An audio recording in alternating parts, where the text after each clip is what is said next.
Howdy, this is Mackenzie Franklin from SideGame LLC here in Colorado Springs, Colorado. Welcome to What We've Been Playing. I'm joined by my co-host Corinn, the super blonde nerd. Corinn, how are you doing? Hey, Mackenzie. Hey, nerds. What's up? I'm doing good, but not as good as I hear you're doing. Yes, it is the summer. My teaching job is finished for the school year, and so now it's time for all of the games. I'm excited to play all of these large campaign games that have been arriving, digging deeper, and maybe we'll even talk about some that I had the opportunity to play recently. With that being said, if you haven't checked out Corinn's channel over at Super Blonde Nerd, make sure that you do. She's got a brand new schedule lined up for all of the things that she's going to be working on. Corinn, do you have any previews for us? What things are coming up on your schedule? I just posted about my schedule, and it's just almost all board game content coming up this next month, which is really exciting. Tomorrow, my newly updated board game collection, which you can see behind me. So I'm just going to talk about and organize that and just show you what all things that we have so far. And it's already out of date because we have another new game with us, which I'll talk about today. But it's just fun to keep this updated and see how our collection has been like growing over time. So. It's a cool time capsule to go back and be like, oh my Yeah. gosh, we've lost half of these games or something like that. We just did a giant purge after our last board game library update, so it's also completely out of date. Nice. Hilarious, though, and something that is fun to track over the years. With that being said, if you haven't subscribed to our channel either, SideGame LLC, make sure that you do. It's the best way to help us grow. And for those of you who already subscribed, thank you so much for the continuous support. With that all out of the way, let's go ahead and jump into what we've been playing. Now, Corinn, why don't you start us off? What's the game that you've been playing recently? Well, let's dive into what was on the thumbnail, and again, what new game that has just been added to our collection, which is not featured in my video tomorrow, but that's fine because I really wanted it, and so we bought it. It's just Call to Adventure Epic Origins. So I was very excited for this one because it includes basically like D&D races. So it's an additional card that, unfortunately, we did notice this kind of at the get-go where we were like, wow, they could have done something with this. It's an extra card that you place on the side mat. Usually with the play mat that you get, there's 3 spaces for cards, which is Act 1, Act 2, and Act 3. But we thought, well, with this new thing, with these new types of cards that they were adding, it's interesting that they didn't maybe make a new mat with that card to be added on the side. Now, granted, there's not really anything to add with those class cards. It's just a perk that you'll always have with you as you go through your adventure. But it's just an interesting note that my husband pointed out. So I was like, oh, that's true. Like they could have done something different because you get basically the same looking adventure mats. They have some fun details on the sides that are different for each mat, but the main mechanics and everything are still the same. Yeah, as you can see there, you just put your class or race to the side. And again, each race has like a different perk or thing that you can do throughout your adventure. So with Epic Origins as well, and I don't think this came in the Call to Adventure, but they kind of set it up a little campaign for you when you open the box, and it has 7 different little manila envelopes that hold cards and adversaries in them, and you have a little bit of a flavor text as well, just to introduce kind of your adventuring as you go, and it kind of introduces each adversary as you go through each campaign. So there's 6 adversaries you'll fight through the campaign because my husband and I did it together.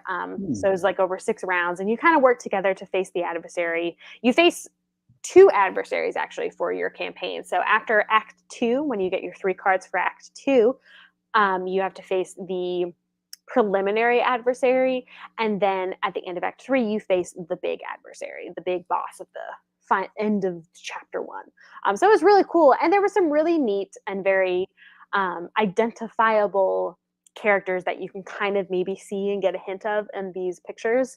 So it's just very cool to play. So that was a really fun element that we hadn't done, because you could do the adversary like team up before, I think, in the original Call to Adventure, but this one with just like a little bit of flavor text and like a campaign, it was a really fun thing to do with just 2 people.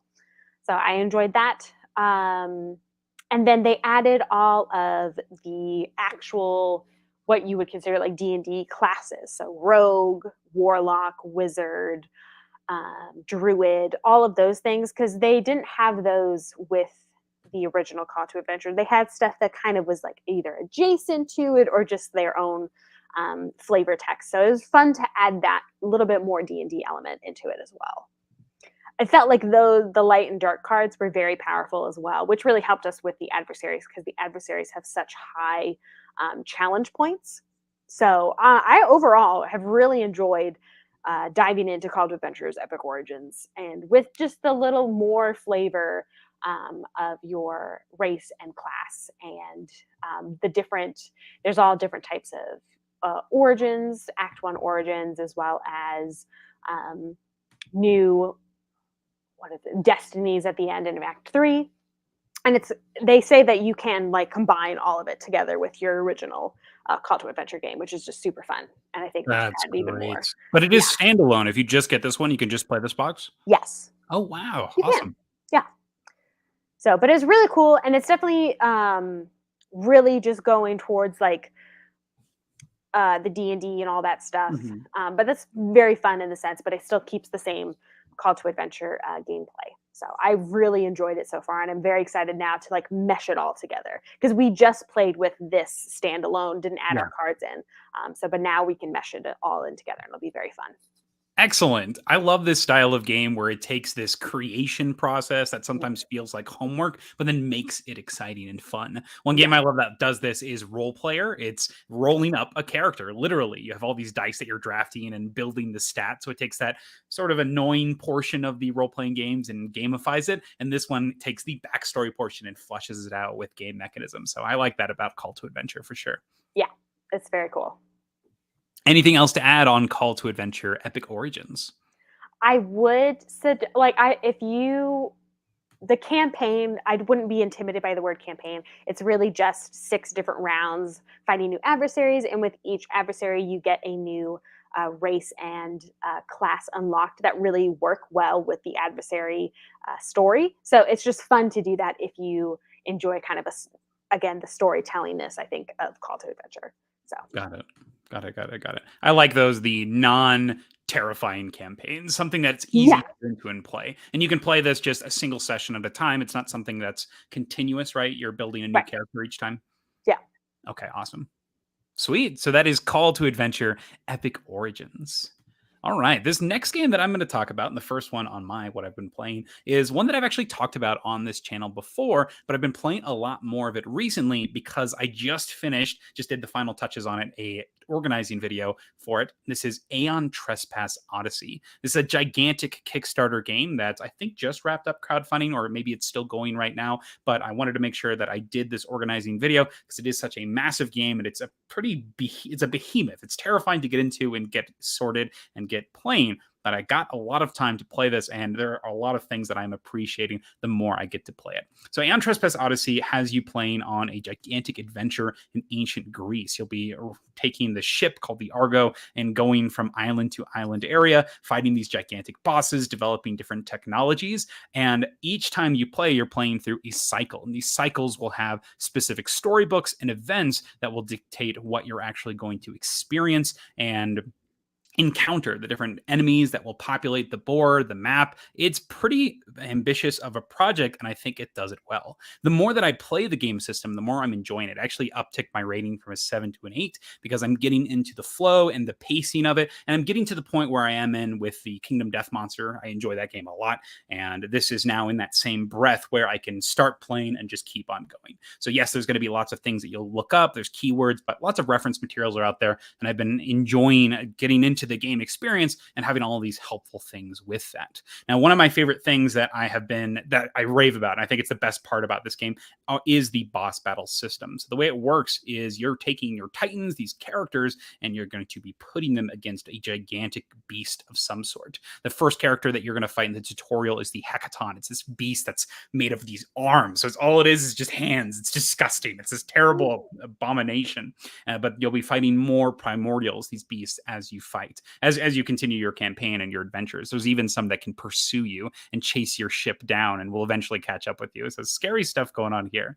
But the coolest thing about this is the way that your characters will be leveling up in their power and ability the closer they're getting to that climax of that fight. I love it.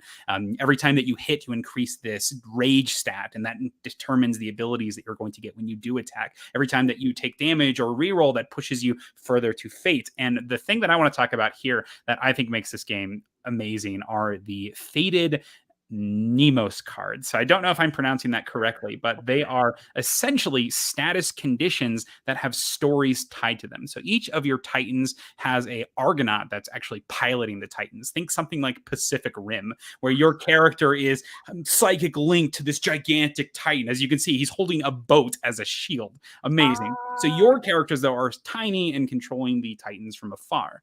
Now, as you play the game, you're going to be tapping into your different traits, and these are tracked on these triskelions. And these are these 3 wheels that every time you do something, you tick it up. The danger is essentially your damage. Your rage is how much you've attacked and the abilities you get when you do attack. But this last one is called fate. And fate is your willingness to interact with the fates, the people who are pulling the strings. If you've seen Hercules, they're the 3 sisters with the eyeball. Yeah. And so you are deciding how much you want to reroll. Every time you do an action, there will be potential where you can reroll, and that's ticking up your fate. If your fate ever ticks up, though, all the way to the top, you get what's called a fated Nemos cards. And these are little objective missions that you must complete to get rid of them. But while you have them, the fates have decided to inflict you with this trial, and that's going to give you some negative condition. Now, I'm not going to show you any of the cards here because I do want them to be surprises, but let's say that your card says that all of a sudden you are selfish and the fates have pushed you towards this path.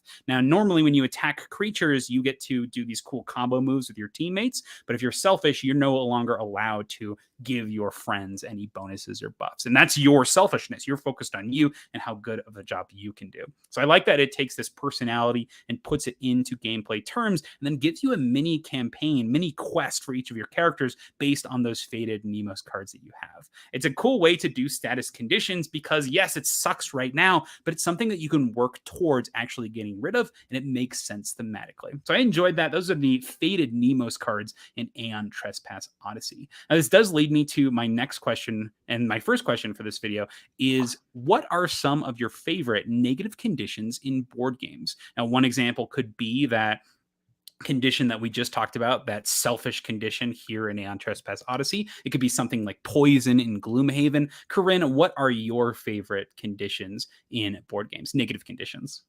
I really like in Dominion, there are cards that you can attack your opponent's cards with. So for instance, Goons is one of my favorites, and that makes your opponent lower their hand of 5 to 3, which my gosh, which really helps your especially like with my husband, he's just like da, da, da, da, da. Like he's so good at his engine building. So that really screws up people's engines when you have to discard cards.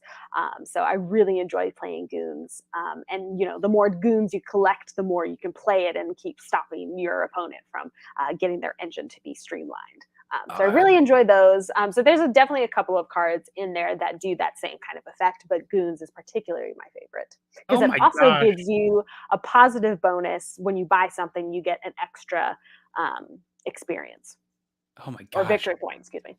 Goons, you're that person. Oh man, in those like solo engine building games, like multiplayer solo, where everybody's just racing, you're the person that grabs the attack cards.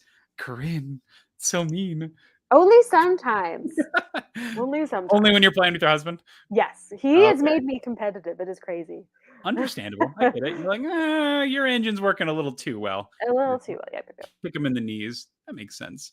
The Goons, that's hilarious. One comparison that I definitely have to draw, some of my favorite negative conditions are from Kingdom Death Monster. So Kingdom Death Monster is another one of these giant campaign games, and the way that they do negative conditions are with these disorder cards. So your brain essentially snaps because things are going so terribly for you, where you have this something happens, and now you have this thing you have to deal with. A couple of the cards in Kingdom Death Monster there's one that's you're obsessed with insects. So if you ever go on one of those hunts and you're fighting a monster, before you can do anything else, if there's any bug patches out there, like, ooh, I can't fight right now, I really got to catch that butterfly, and you go out and you go grab the bugs. It's hilarious. So that's one of the conditions. And then another one that ties directly with the different boss monsters and the boss battling is honorable. And I think it's just a flavorful card effect in general. It means that you are not allowed to hit the monster in its blind spot. So you have to make sure that you're attacking it head on. It's the honorable thing to do. Right. And you've got something wrong with your brain that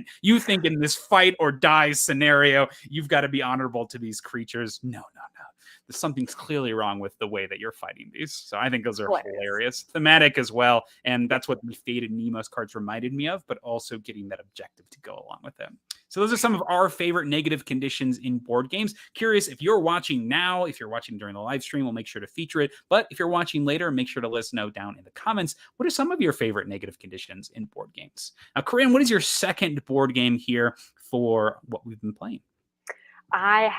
We played a game that I have been eyeing for a while, which was Tiny Towns. Hey! And I thought that was such a fun game. It's not worker placement, almost like a puzzle. We compared it to the app game 2048 a little bit, where you're placing out different resources to create certain buildings for your town. And then once you create the correct Tetris pattern, basically, you can you take all those resources off, and out of the spaces that you've taken up to like create that pattern, you can put one building in like a spot, if that made any sense. So that one was really fun, and I learned very quickly from my first playthrough. I messed myself up so that I basically cut myself off from placing any more resources around. So then I just had like one empty spot that you can't make a building with just one resource. So it was definitely tricky to make sure that you are planning your city accordingly and placing your buildings in the best way possible. And there's a lot of layers to it, where certain buildings line up orthogonally will give you points. Certain multiple of the same buildings get you points. Certain buildings will feed your villagers, which gives another type of building points. So there's a lot of layers to it, but it's very quick to pick up. But yeah, it's definitely one that I messed up on the first try, putting myself in a corner. So, and it's very fun because I do like that there's different types of buildings, but then there's still within those categories there are different types of buildings that give like flavor or have different bonuses or advantages. So yeah, it was really fun to play. We played a couple of rounds of it. I love Tiny Towns. This is one that I play a lot with middle schoolers and high schoolers because everyone's always engaged. And it's something that even if you don't necessarily understand all of the scoring, you can get into it. Somebody calls out a shape and a color, and then they put it on their board, and then you just try to build the patterns. And that management of that decreasing space makes it so you're on the edge of your seat waiting for that next person to call their resource. That's my favorite part about this game, is actually the leader, the master builder, calling out the resource and just dealing with what you get. It's a fun sensation. Yeah, for sure. Yeah, we had definitely, I don't know if it would be considered cheating, but we definitely looked at the other players and were like, oh no, that's not cheating. That's playing the game. That's like what you're encouraged to do. You're like, oh, it'd be a shame if someone said yellow and you're trying to build this chapel here. Bummer. Yeah. And the artwork's so cute too. Like, just love the different flavors of, there's like, 5 or 6 different types of buildings with the same shape, but each one is like a chapel or a monastery, or I'm trying to think of other like frugal chapel, things, monastery, like farm, village, bank, something like that. Pubs, inns, factories. Yeah, so it was really fun. I'm glad that I played it. I definitely will play it again for sure. Yeah, this was a really big hit for us during the pandemic as well. This was one that if anybody had a copy, you could play this with like up to 1,000 people. It's it takes a long time for it to get back to your turn to be master builder, but when it's your turn, it's gonna feel great. So yeah, you can play this one digitally quite well. Yeah, I can definitely see that. Yeah. Anything else to add for tiny towns?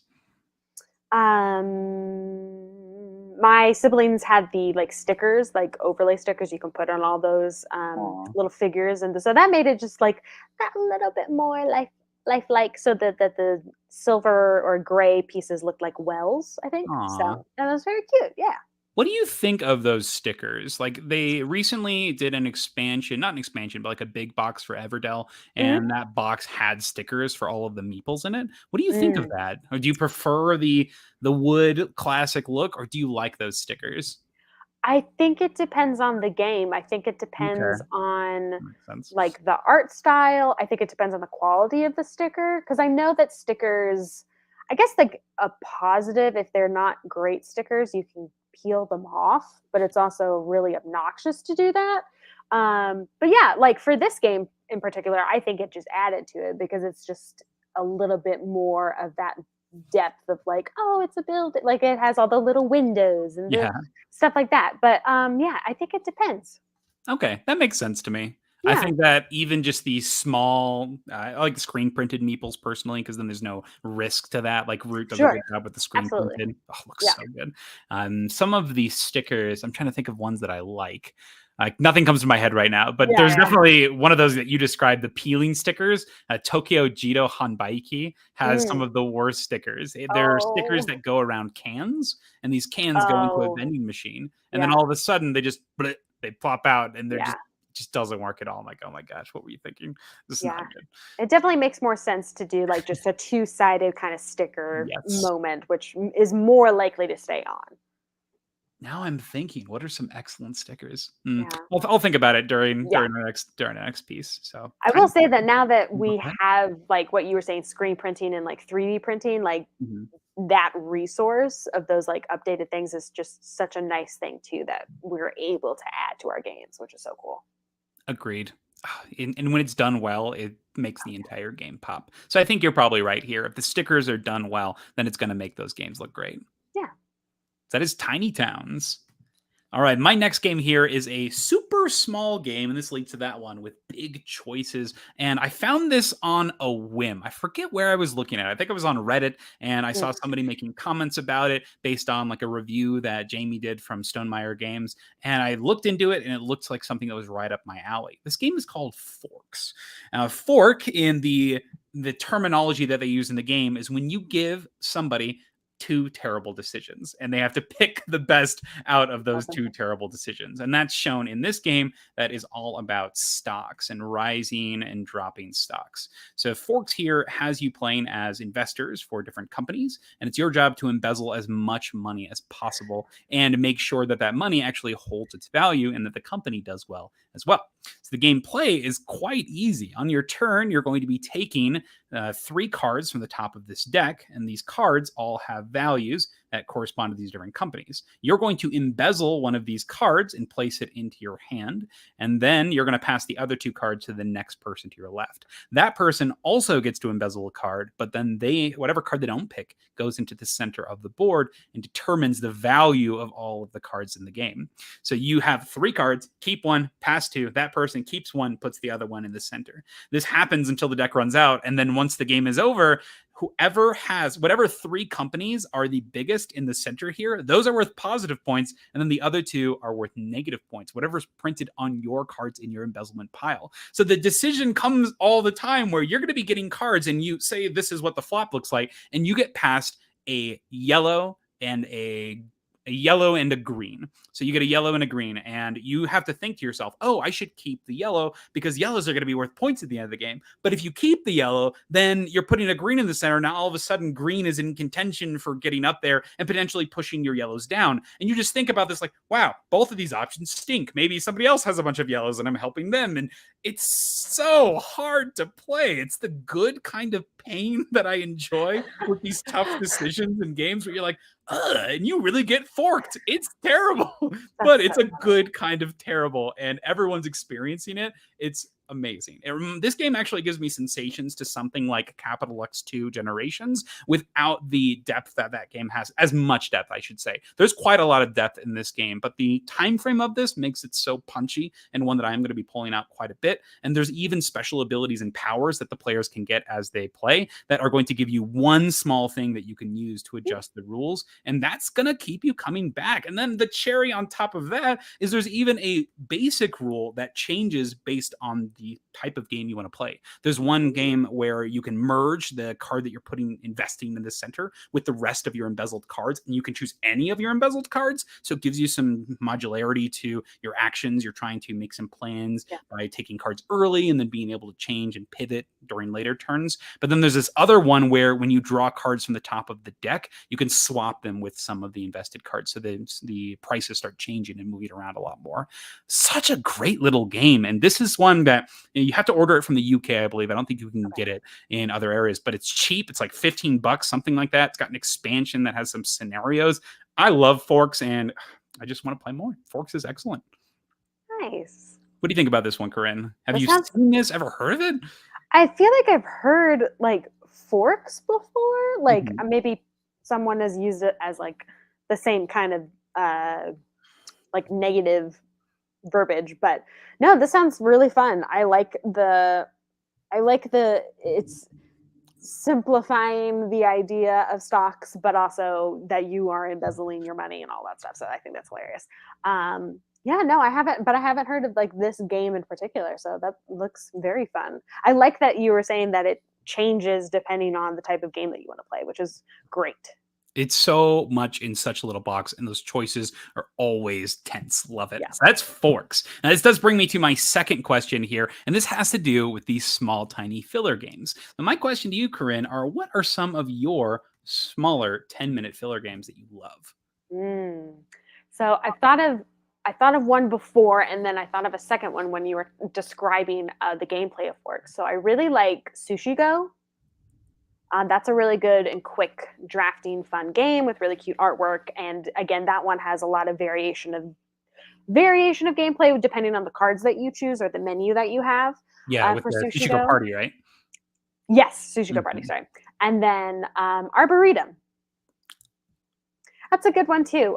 It's love Arboretum. Yeah, we that played one's that game yesterday, or no, 2 days ago. You can play that multiple times, and it's the luck of the draw. It's how everyone else is playing, and you can play that over and over again. So yeah, Sushi Go Party is a really good one. I feel like that's a really good, like you were saying, like filler game, and like a really good warm up game for people just to get them into it. So I think it's a very good, and you can play with a lot of people. Oh, I have not rated this one. I don't own this, but I have played this several times. Whoops. It is one rating higher than Sushi Go for me. Great game. I love Sushi Go. Yeah. And then what was your second game? Sorry, one more time. Arboretum. Arboretum. Okay. Tell us about Arboretum. That's a 10-minute game for you? No, but it's a quicker game. That's true. That's fair. It is still in that filler category, I would say. Yeah. It's a drafting. I call it drafting. Hand management, I would say. Hand management game. So it's been a while since I've played. There are 8 cards of each color type of tree, and you are laying it down before you in, it has been so long, in numerical order. Yeah, you're going from to ascending order or descending order. You start at a low one, get to a high one. Then your first tree and your last tree have to be the same color. Yes. And if you have a 1 or an 8, those give you extra points of the same color. There's like different combinations that you can work on laying your cards down, but other people are also going to maybe going for the same type of cards that you are. So there is a level of competition and like wanting to see what's out there in the drafting pile, I guess, just the deck. So you can wind up getting screwed over very quickly. Yeah. It's a game And of like opportunity as well as denial, as you're keeping things yes. your opponents might want, because if you Mhm. have the highest of a certain color in your hand at the end, you're the only one that can score that. So Yes, you're right. understanding when to hold and when to put out things. I love overwhelming people with options. So keeping Mhm. some things that I think are important for me, maybe key elements, but then dropping a bunch of important cards because they can't take them all. And or Yeah. the other way I like to play this is I like playing with using my discard pile as like a second hand and discarding cards that really are only beneficial to me and I don't think Yeah. other people will grab. That's another gratifying feeling in this. Mhm. Yeah, and that's a big tricky thing too, is what you're holding on to your hand, because you have to have a tree of that color in order Yes. to score your trees that have been laid out in front of you. But again, yours has to be the highest number of that color in order to score them. So Mhm. yeah, it's complex enough that it's engaging, but it's not too hard, like that you can play it pretty quickly, like I said. So it's not a 10-minute game, but I think it's a good, what you said, like a filler game. Mhm.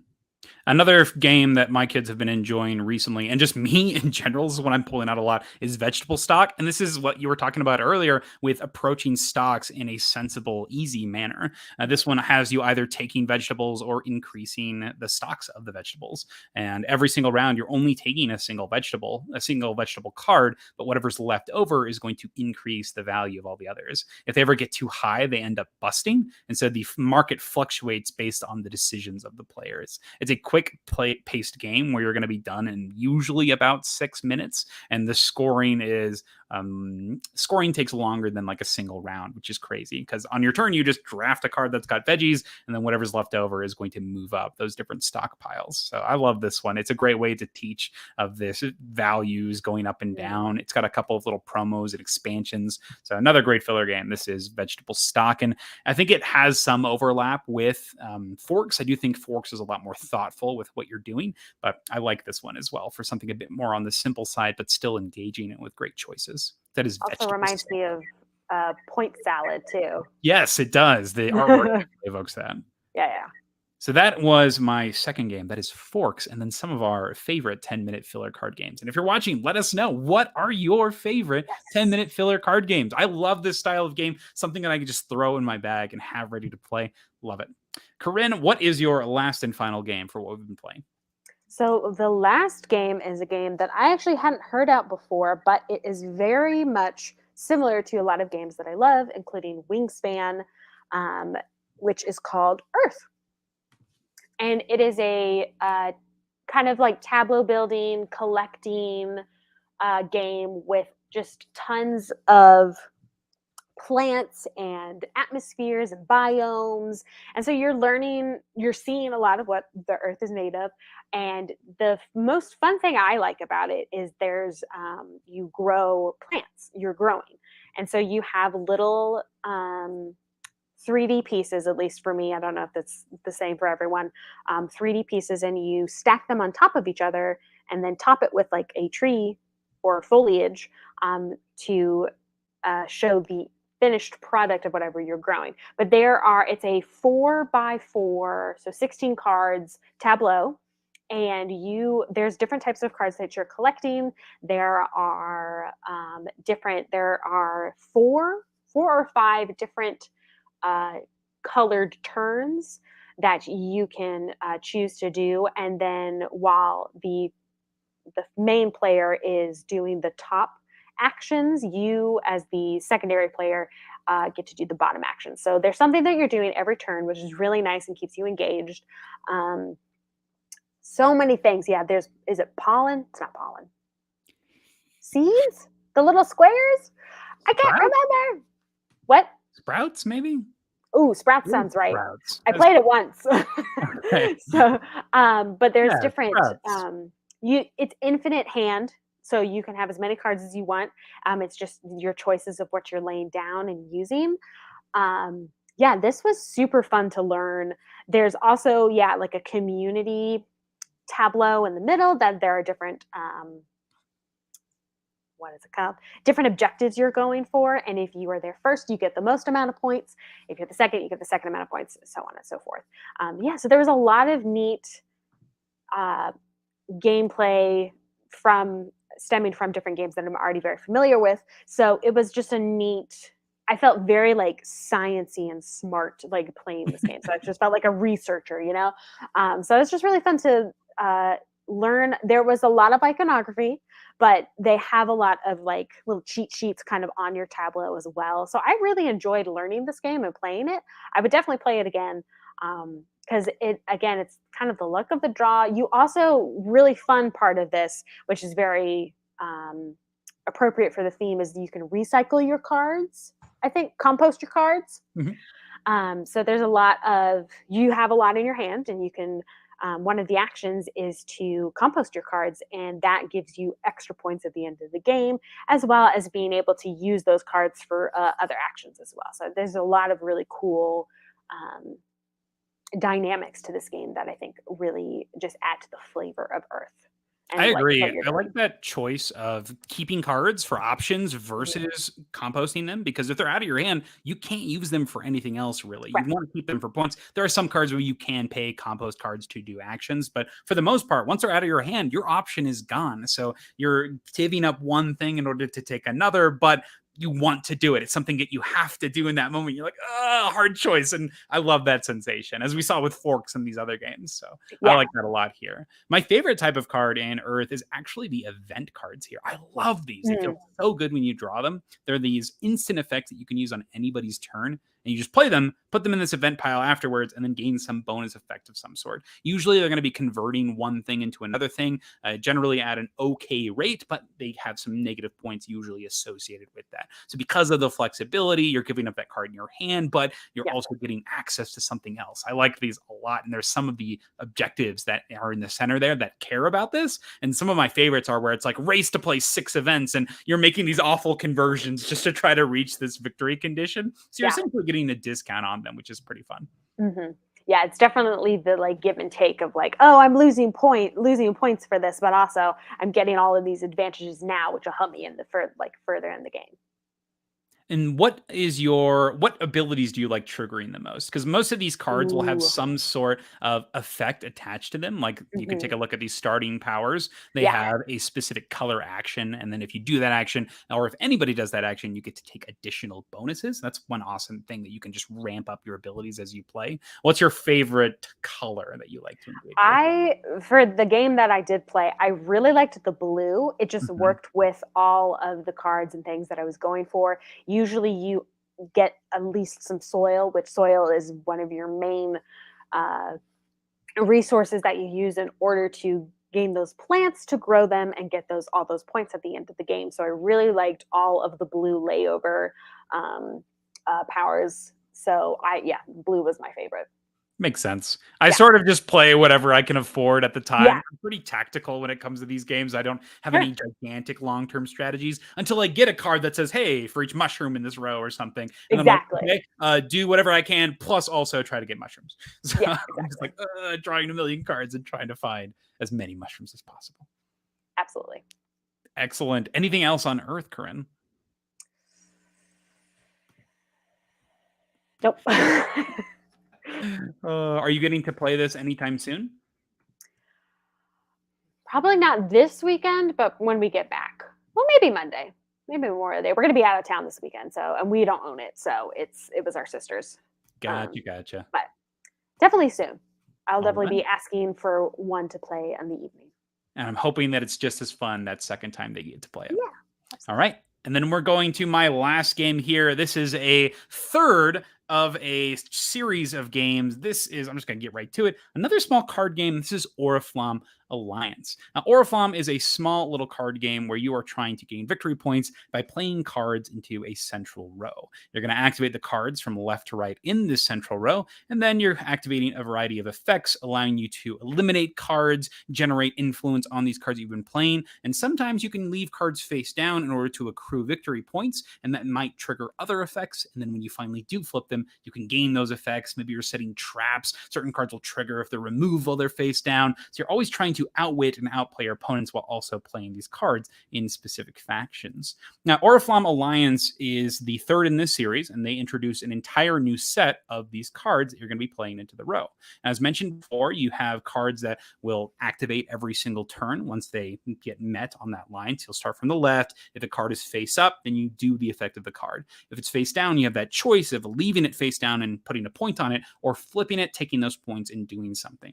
Now, Alliance does something excellent, and I think this is the best version of Oriflamme personally, because it takes the influence system of putting influence tokens onto things and does creative things with it. And the original copies of the game, a lot of the times you wouldn't really ever leave cards face down. You were generally trying to flip them up, get their effects, and use them as much as possible. There are a couple of instances where that wasn't the best play, but Alliance here adds new effects that have conditions. Maybe you need to have at least one token on this card before you can flip it face up. Maybe you have to combo this with something else. Maybe the more you push and collect tokens on this, the stronger this effect is for the rest of the game. And you also have these new bonus cards that when you do flip them, they go in front of you, get removed from the board, and can never be removed and give you special effects and abilities. I love these changes because it takes the current existing system and adds new ways to actually interact with those core game mechanisms. For example, let's take a look at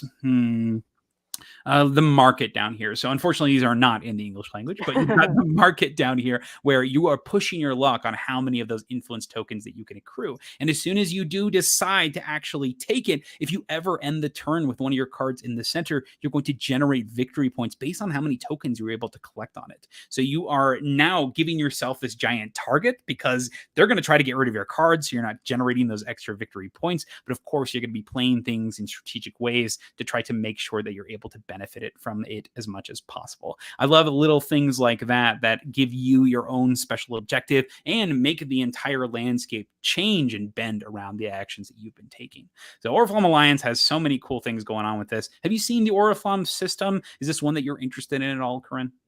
I have not seen this system, so this seems really fun. Yeah. Yeah, and this got me thinking about these series of games in general. And this brings me to my last question here. What are your games that you love that have a series or multiple versions? So, Corinn, is there anything that comes to your head when I ask this question? Multiple versions. I mean, Azul. Oh, that's a great pick. Yeah. Yeah. So which of the Azuls have you played and which ones do you like? I only have currently two, which is the original Azul. Yeah. And then the Azul stained glass of Sintra. Ah, I okay. really enjoy the stained glass version. I mean, I like really both of them. I'm excited to try the other ones just to see like the variation of the gameplay. But I like the overall same feeling of like either following a pattern or accruing. You know, you have limited spaces that you can take, and it gets smaller and smaller each time because you're filling them up to gain your overall victory points at the end. So I really enjoyed the themes based on them and how they've like implemented them into the game as well. So How many? And you said you've just played the two? just the two. Okay. And then there's like Queen's Garden. This is one of Yeah. my blind spots is I've only played the original Azul. I haven't played Yeah. any of the other versions. I really want to play Queen's Garden. So I need to get that one. Awesome. So that is the Azul series. A great pick. Mhm. A couple Yeah. things that came to my head. First off, this is like my go-to answer, it seems, for like these last couple of weeks for our What We've Been Playing series. Ganshan Clever. That's so clever. It's clever. Yes. Oh my God, it's so good. It's like the same game every single time. Yeah. But it's the core system. Every bit of scoring is different. And I think that's huge because you're playing completely different systems, completely different games in that same system. So it's got that familiarity. You know how to play. You just don't know what the objectives are this time and the implication of your choices once you start down those paths. So I like that a lot. That system's amazing. But the one that I wanted to talk about specifically is the Great Western Trail series. Have you heard of this game system? Yes.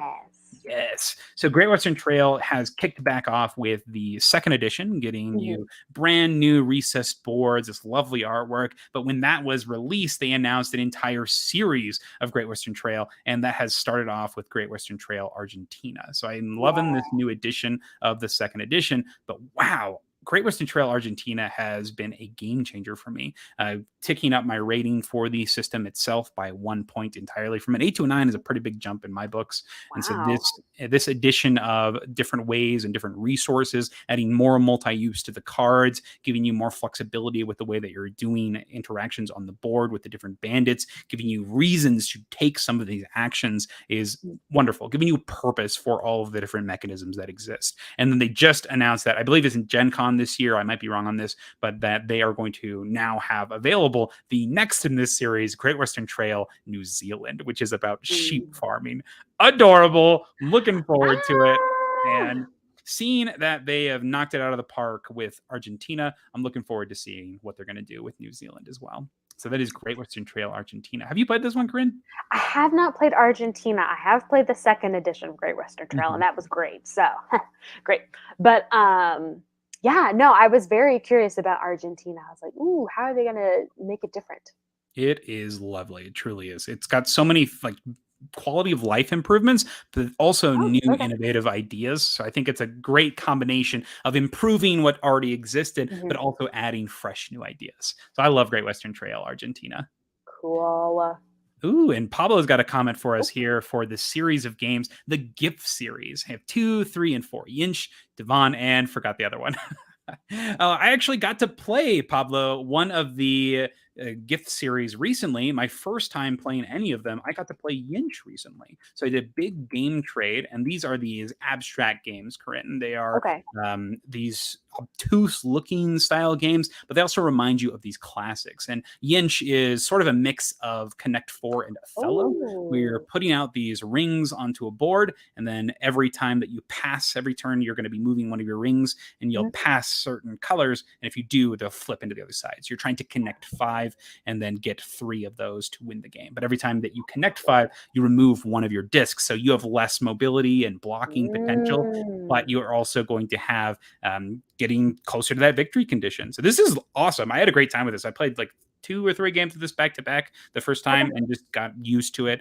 I think this series is great and it's beautiful. So I think the Yeah. Lynch is a wonderful game, and the Gift series is something that I'm looking forward to trying more games from. Cool. Yeah. That's awesome. Thank you, Pablo. Yeah, thanks, Pablo.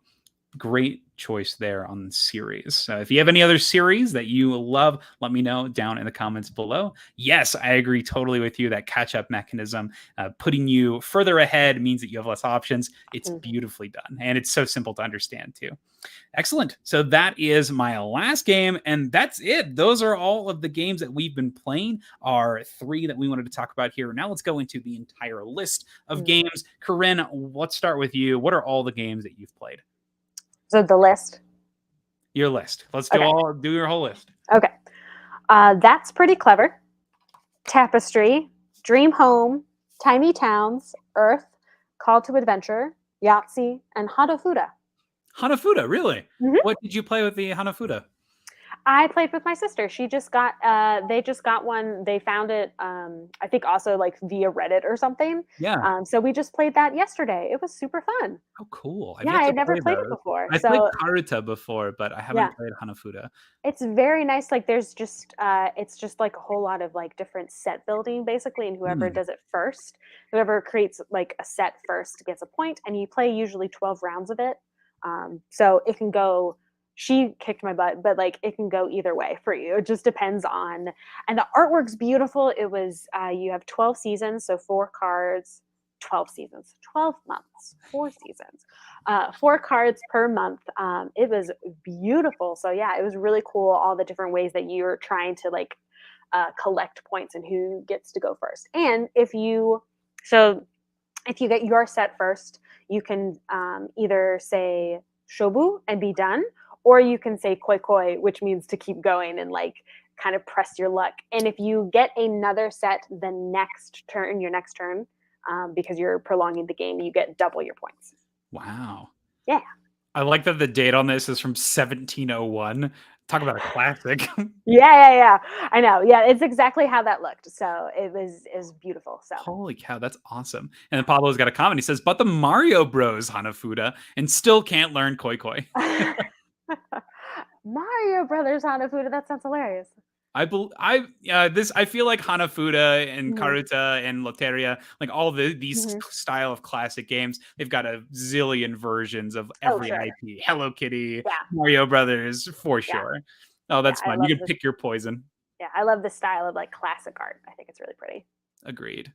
So, what were some of your standouts from the games that you've played? Ooh, What okay. were your top? What were your favorites? Well, definitely the Call to Adventure Epic Origins and specifically Mm, the campaign that we did. I thought that was just really fun. Really quick campaign with a little bit of flavor. And again, they brought out like adversaries that you would be familiar with. And lore in general. Um, that's pretty clever. oh yeah, We're fans here, and so good. many people who have at least watched our streams know that Mackenzie's the one who introduced me to you. That's pretty clever. So thank you, and it's very very good. And then the other one, I will say, um, Tiny Towns. I really enjoyed that one too. Um, Again, I would definitely play more of it because we played at least 3 or 4 rounds of it because after the first one I was like, okay, I know how to play this now. Like I know what not to do. So yeah, it was super fun. Awesome. I'm glad you had such a good time with it. Yeah, Anything that underperformed or had a good time generally? I played Yahtzee by myself. I didn't do that great. It's always like I usually do 2 or 3 rounds of Yahtzee, and the first one is always awful, and then the Mm, second one I do pretty good. I haven't gotten a Yahtzee in a while either, so that's frustrating. But mm. yeah. Okay. All right. So those are all the games that Corinne's been playing. All right. Mhm. My list here is 37 games. I've been playing a lot of Aeon, Trespass, Odyssey, so my numbers are pretty low.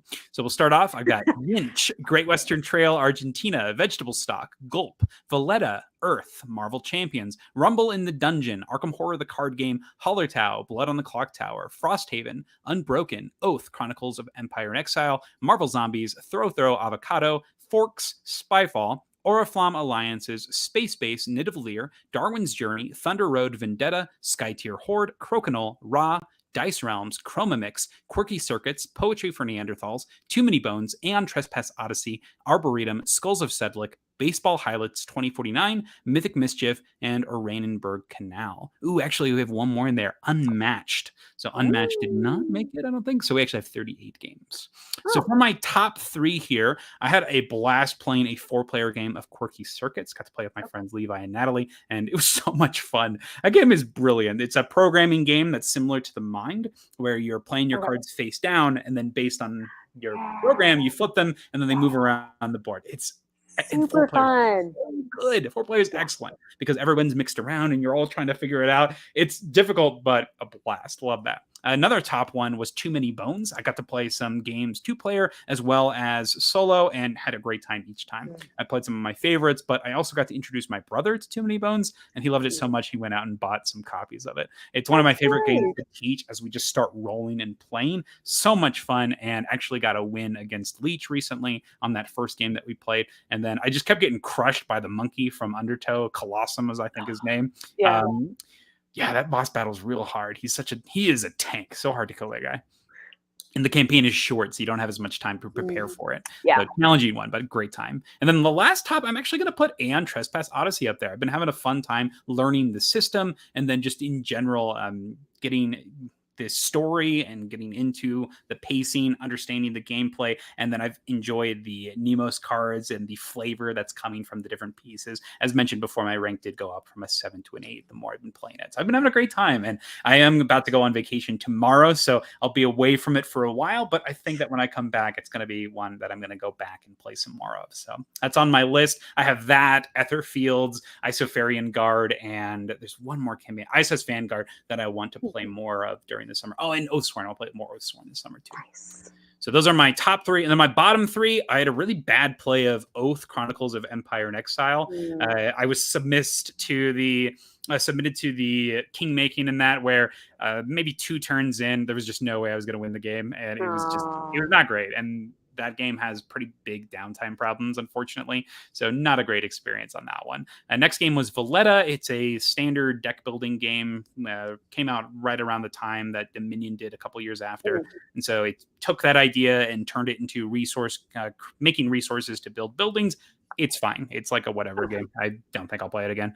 And then the last one is Baseball Highlights 2049, also a deck building game. And this was just okay. Didn't feel like I was making a lot of crazy decisions. The biggest were in the deck building portion, but it only happened a couple of times. So maybe only 7 times during the entire game you're actually deck building. It was just all right. The actual gameplay, there were sort of set paths to playing your cards. So didn't feel like I had a lot of choices there. Just kind of doing the optimal play each time. So those are my bottom 3. Pablo's been playing. We've got our Pablo in the comments here. Played Xenon Profiteer, Guns or Treasure, and Ket 2.0. I haven't heard of any of these games, Pablo. If you were to recommend any of those, let us know in the comments and we'll have to take a look at some of those. So that is Xenon Profiteer, Guns or Treasure, and Ket 2.0. Now, Corinn, that is all of the games that we've been playing. What are some of the games that you're excited to play in the near future here? Well, like we were just talking about, Azul, the Queen's Garden, I think would be really fun. Definitely more Earth, and as well as combining all of the Call to Adventure together. So playing all of those, at least the Call to Adventure, Epic Origins together. I think we'll keep Stormlight Archive version separate. I'm not sure. And then I'm looking on our game specifically. We just played a lot of Tapestry, but I love that game. So that one's a really fun one. We played, I don't think I added that too, but I don't know if we've played it since the last time we talked, but Seven Wonders Architects. That was a really fun one. What else am I looking forward to? Frosthaven. We're so behind. And so behind, I mean, just we haven't played in a while. You didn't get a chance to try your new revamped character? No, we're busy adults, so hopefully it'll be a little calmer this summer. So let's hope so. Some of the games that I am excited for, I have Oranienburg Canal. So I just played a game of this 20 minutes before the stream. I had learned it an hour before the stream, started playing, I guess 30 minutes before the stream. And then I had to stop and I was like, no, because I was in the zone. Oh, it's great. I'm so happy. I was a little terrified because after Atiwa dropped and I just wasn't impressed. I actually got rid of that one from the library, but Oranienburg Canal delivered. It has that objective system where you're taking your cards and building up towards them, but you have 2 opportunities to actually activate them, which is great. You can decide how much you're willing to invest in your different cards that you're picking up. And so you have different ways, different paths to pursue a market of cards that you're picking from and planning from. The solo mode is awesome. The 2-player I haven't tried, as I've only played for 20 minutes so far, but that is one I want to play more of right now. Oranienburg Canal, so impressed so far. I also want to play Roll Camera. That just came in as well. I had a huge delay on the shipping. It's a cooperative movie building game. So you are all part of a movie studio and putting this dice worker placement in order to assemble your sets and start making your scripts. And this sounds like a game that's perfect for one of my game groups. As mentioned before, my friends Natalie and Levi are big into movies, and I got some other buds, Regan and Kayla, that I think that we could play an epic 6-player game of this, and we go and see movies and like do Oscars and stuff. And I think it's going to be a perfect one for that. I also think my friends Ashley and Fun will enjoy that, as we go to the movies quite a bit too. So I think it'll be great with all of these groups. And it looks so cool. And I know that 3-Minute Board Games enjoys that one a lot. And then the last one is Arkham Horror, the card game. As mentioned before, going to Florida here in a little bit and going to see my brother and his wife and my sister-in-law. So we get to enjoy our company and time together. And he's just getting into Arkham Horror, the card game, and he's loving it. So I'm so happy that he's enjoying it. So we're going to bring our collection, and that way we can play these gigantic 4-player multiplayer games and have all the decks up. I don't know what campaign we'll play, but I'm so excited. I'm so hyped. That's going to be so much fun. Oh, yes. It's super fun. Woo. So that's what I am excited for. Corinn, anything else to add for the stream before we close up here today? I do remember that I actually have a list of things that I want to check out. So I do have 4 more games. These are probably all from you, but Dice Throne, Inheritors, Reality Shift, and Terra Mystic. Okay, so Terra Mystica is my biggest recommendation for you on that list. Terra Mystica is one of the best games ever, I think. Okay. My wife loves it. I love it. Some of my closest friends love it. This is a game that I will always ask to play constantly. That and Gaia Project. If there's ever Okay. time for it, it is a bit of a longer game, particularly with like 4. But Sure. oh my gosh, it's so much fun. I love that Gaia game. And the new expansions are wonderful. There's a new version, Age of Innovation, that's coming out soon. That's sort of a mix of the in between of both of the systems. Oh my gosh, I just want to play Terra Mystica. Like, we're planning on bringing stuff to Florida, and Terra Mystica was the only game that I asked to bring. Yeah, so. are you guys driving or flying? We're driving, so we can bring all of the games. That's what I figured, but just wanted to be careful. I am thrilled. So, oh yes, get Terra Mystica. It's so good. Yeah. Oh, awesome. Sweet. So those are the games that we're excited for, and those have been the games that we've been playing. Thanks again, Corinn, for being here and joining me on the stream. And thanks to everybody in the comments for leaving your thoughts. Pablo, thanks so much. And I'll definitely take a look at your recommendations for Xenon and Ket 2.0. Looking forward to seeing what those games are all about. Yeah, thank you so much for being here again, Corinn. And if you aren't subscribed, you haven't checked out Corinn's channel over at Super Blonde Nerd, please make sure that you do. There's a link in the description of the video here, and that way you can get subscribed. She's got all of these new videos, all board game centric, coming out in these next couple of weeks. So make sure you are there so you can check those out. And thanks again for being here with SideGame LLC. Corinn, anything else you need to add? SideGame Strong. SideGame Strong, y'all. Have a great rest of your week and a great weekend. See ya.